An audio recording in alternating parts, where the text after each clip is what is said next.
Berawal dari kecintaan di bidang kesehatan, seorang ibu rumah tangga asal Semarang ini menggeluti dunia batik.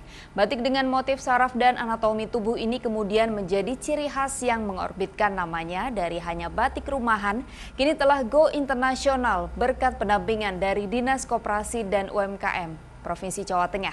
Berikut liputannya.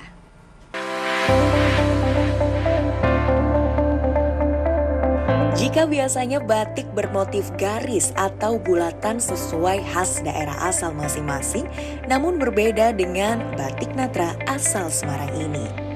Natra yang merupakan singkatan dari natural kreatif, batik ini mempunyai ciri khas tersendiri. Berawal dari kecintaannya di bidang kesehatan, Yustika membuat motif batiknya dengan corak yang lain dari biasanya. Motif syaraf dan berbagai anatomi tubuh menghiasi lembaran kain batik menjadi unik dan bertema. Batik Natra berawal dari sang pemilik yang merupakan mantan sales obat dan kesehatan, ingin memulai usaha sendiri. Berbekal pengetahuan seadanya dan otodidak, usaha batik yang digelutinya sejak awal pandemi kini menjadi usaha yang menjanjikan. Hal tersebut tidak terlepas dari peran Dinas Koperasi dan UMKM Provinsi Jawa Tengah dalam melakukan pendampingan kepada UMKM. Berbagai program pelatihan mulai dari manajemen usaha, manajemen pemasaran, manajemen operasional, strategi branding, hingga public speaking dan negosiasi bisnis dilakukan secara berjenjang dan dipantau perkembangannya. Dengan adanya pendampingan dari Dinkop dan UMKM Pemerintah Provinsi Jawa Tengah, pelaku usaha menjadi meningkat. Seperti yang dialami Yustika, pemilik usaha batik Natra mengaku sangat terbantu dalam hal peningkatan skill dan juga pemasaran. Batiknya yang dulu belum terkenal, kini pemasarannya sudah ke seluruh Indonesia, bahkan telah ada market di sejumlah negara Asia dan Eropa. Alhamdulillah, batik Natra lolos kurasi pelatihan manajemen operasional dan sumber daya manusia. Dan di situ ilmunya banyak sekali yang juga di coaching untuk langsung diterapkan di batik Natra. Jadi yang diterapkan paling utama itu 5S atau 5R tuh, rapi, resik, rajin dan sebagainya itu.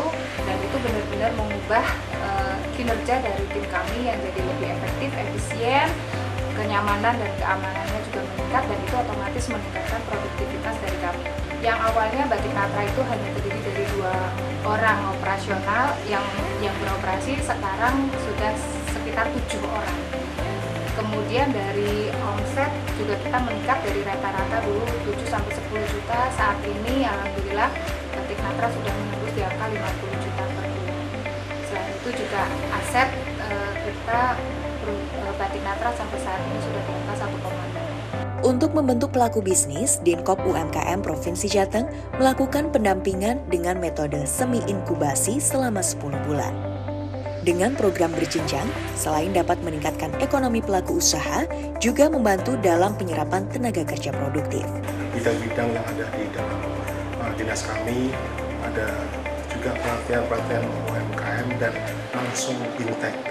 Kita latih pemasarannya, kemudian kita latih bagaimana peningkatan kualitas produksinya, kita latih jejaringnya, kita latih bagaimana UMKM juga bisa ekspor, kemudian kita fasilitasi juga dengan hak kekayaan intelektual, kita fasilitasi juga dengan sertifikasi halal.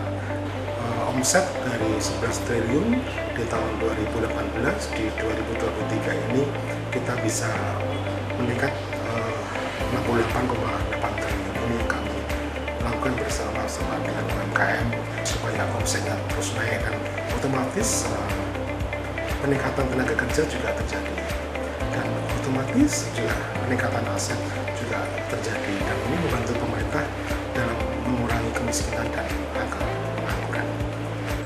Pemerintah juga menyediakan gerai UMKM yang berada di bandara sebagai ruang pameran dan penjualan produk-produk UMKM dari semua sektor. Data perkembangan peserta usaha sebelum dan sesudah mengikuti pelatihan menunjukkan hasil yang signifikan dalam 3 tahun terakhir. Di tahun 2021, omset peserta meningkat sebesar 124%. Di tahun 2022, omset peserta meningkat 74%, dan di tahun 2023 omset peserta mencapai peningkatan sebesar 85%. Dengan ini, UMKM naik kelas sehingga dapat meningkatkan ekonomi masyarakat. Wisnu Wardana, iNews melaporkan.